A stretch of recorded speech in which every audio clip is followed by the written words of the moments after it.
માવજીભાઈ માટે મેં પહેલા દિવસ સુધી ક્યાંય નેગેટિવ બોલવાનું નહોતું વિચાર્યું, પણ ગઈકાલે વાત કરી ત્યારે મારે કહેવું છે કે માવજીભાઈ, તમે એક વખત ચૂંટણી લડ્યા એવું નથી, તમે 7 વખત ચૂંટણી લડ્યા છો, એક જ વખત જીત્યા છો, પણ 6 વખત બીજાને હરાવવા માટે કરી ચૂંટણી લડ્યા છો, 6 વખત.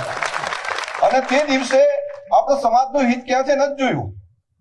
આ વખતે પણ એમપી સાહેબની સાથે કીધું ને કે 3-3, 4-4 વખત, 2 વખત તો અપક્ષ લડીને કોઈ પણ રીતે. આ વખતે મારે આભાર માનવો પડે ત્યાંના મારવાડી પટેલ સમાજનો કે એમણે છેલ્લા દિવસે ફોર્મ ભરીને તૈયાર કરીને જતા હતા ને એ વખતે લઈને મારી ગાડી મૂકી ત્યાં ગમે એમ કરીને આમ કર્યું. જો એ ન કર્યું હોત ને તો હું એ ઘરે હોત. આ એમનું પ્લાનિંગ હતું. અપક્ષ ત્યાં આગળ હોત, ચૂંટણી લડો તો 25,000, 20-25,000 મત લઈ જાઓ અને 20-25,000 લઈ જાઓ એટલે બાકી સામે જીતી જાઓ. તો સામે જીતવા માટેની ડિઝાઇન પહેલેથી બનાવેલી હોય છે.